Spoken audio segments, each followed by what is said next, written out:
써니 좀 다시 추워져서 옷을 좀 두껍게 입었습니다. 보사노바 시리즈는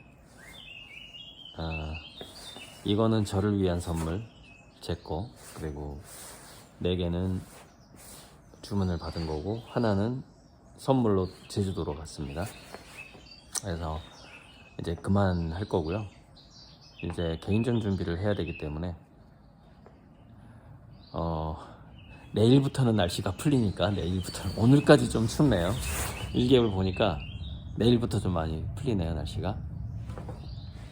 그래서 지금 200호 2개, 200호 한 4개, 300호 한 2개 정도 작년 또는 재작년에 밑작업 해놓은 게 있는데, 그거 마무리하면 그 개인전 할 곳이 높이가 좀 낮아서 한 500호까지는 못 걸 것 같고, 한 300호 정도까지 걸고, 또 100호를 많이 해서 어차피 이제 50호 100호를 가져가실 아미고님들이 또 가져가셔야 되니까, 또 배달도 해드리고 해야 되니까, 그래서 올해는 날씨도 풀리고, 또 제가 그동안 한 5년간 뭐 연습도 많이 했고, 그래서 화실들도 다 정비가 잘 됐고, 그래서 진짜 뭔가 좀 작업하는 맛이 날 것 같아요, 올해부터는. 그리고 이제 포도 같은 경우에 1년 동안 실험을 했는데, 뭔가 좀 넝쿨손을 키우는 방법에 대해서, 그러니까 이런 거 있잖아요. 왜 포도 열매를 잘 키우는 방법은 많이 개발되어 있잖아요. 그런데 저는 넝쿨손을 튼실하게 키우고 싶단 말이죠. 근데 역시 이런 것 같아요. 넝쿨손은 야생성이 상당히 중요한 것 같고, 왜냐면 이 그 넝쿨손의 의지 자체가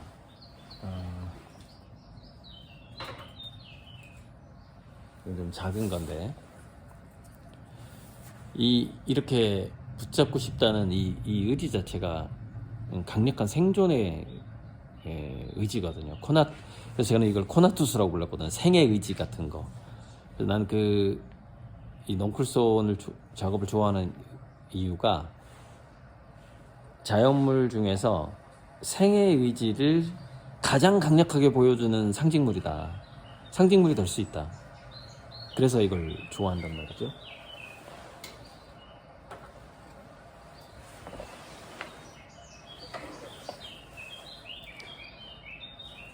이거는 뭐 작품 하기에는 좀 뭐해서 이렇게 되게 상징물인데,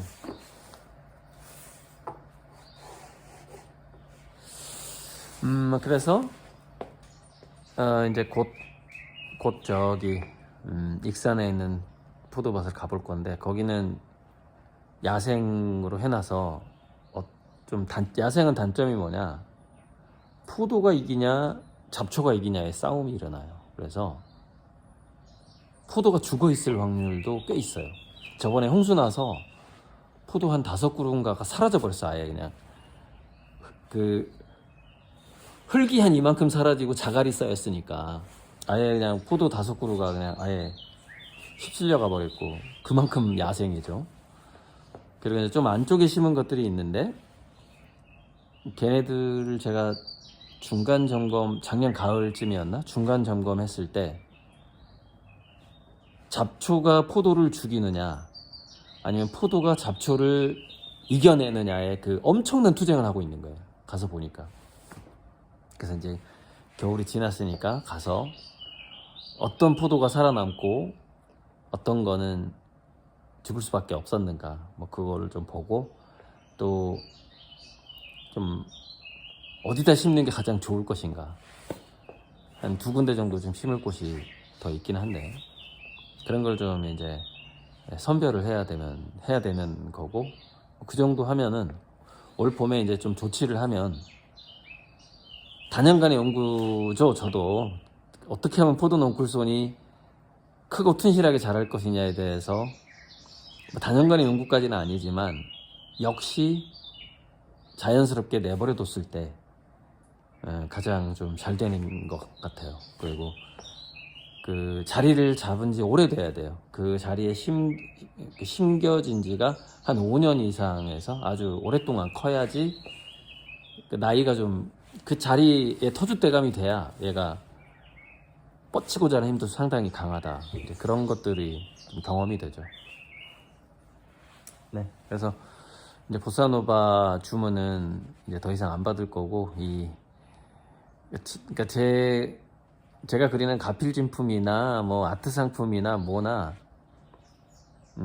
일단은 그냥 저절로 희소성이 생깁니다. 왜냐면 제가 한 해 한 해 가면서 달라지기 때문에 올해는 또 여기저기 미술상 공모전도 많이 내고 올해 내년에 그 다음에 이제 지금까지는 제가 해외 레지던시 같은 건 신청을 안 했는데 올 가을부터는 좀 신청을 해보려고 그래요. 그래서 내년에는 뭐 국내 레지던시 내지는 해외 레지던시 3개월짜리 6개월짜리 뭐 이런 거 그런 것도 한번 내볼 생각이고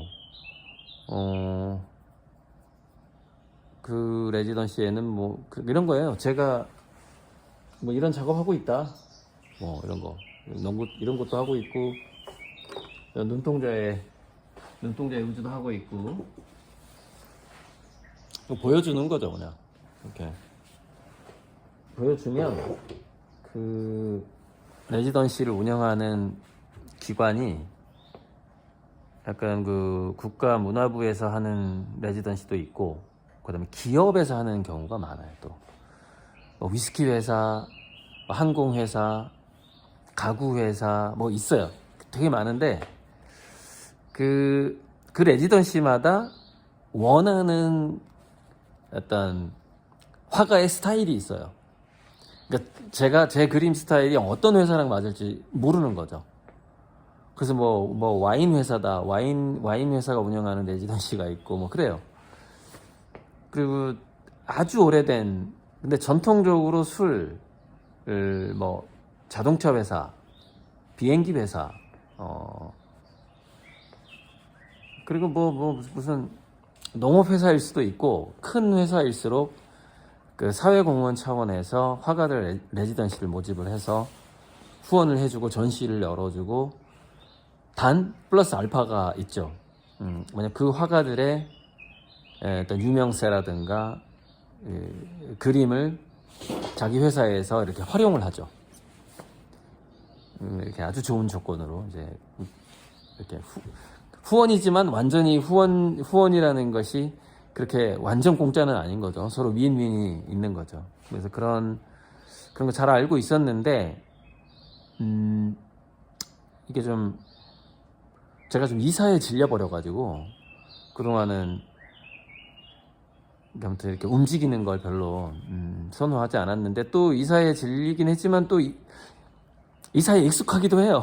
익숙하기도 하기 때문에 기본적인 거 챙겨가지고 일단은 국내 레지던시를 원하고 제가 바라는 건 이거예요. 한국이 전 세계 문화적인 허브가 돼서 해외 레지던시 프로그램이 한국으로 들어오는 거예요. 그래서 한국에서 전 세계 작가들을 초대하는 거죠. 그래서 한국 작가들을 한 30% 정도, 해외 작가들을 70% 정도 이렇게 모아서 하는 국내 체류형, 한국 체류형 외국계 회사의 레지던시. 이게 제가 딱 바라는 바거든요.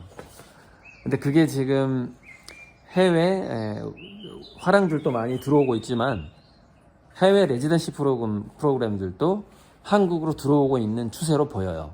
지금 제가 딱 예를 들어드릴 수는 없는데 아마 이제 이런 데 관심이 있는 아미분들 막 찾아볼 거예요. 근데 분명히 지금 저는 그런 추세가 보이거든요. 그러니까 해외 아트페어가 한국으로 들어온다면 또 해외 주요 갤러리가 한국으로 들어오고 있기 때문에 해외 국가나 해외 갤러리나 해외 기업에서 운영하는 레지던시 프로그램도 한국으로 들어올 것이다. 이렇게 보는 거죠. 그러면 이제 그런 레지던시 프로그램에 뭐 제가 넓은 공간을 임대할 수도 있는 거죠 뭐. 아마 한 500평에서 1000평이면은 보통 레지던시 하면은 한 작가당 50평에서 100평을 줘요, 작업 공간을. 그 다음에 숙소를 따로 주고, 그렇게 해서 그림 그리고 끝날 무렵에 같이 전시하고 뭐 중간 평가도 좀 하고, 그렇게 전 세계 해외 작가들이, 그러니까 전 세계 각국의 작가들이 서로 교류하는 그런 프로그램이죠. 아주 재밌는 프로그램이에요. 프로그램이고, 이제 그 레지던시는 20, 30대 때 많이 하는데,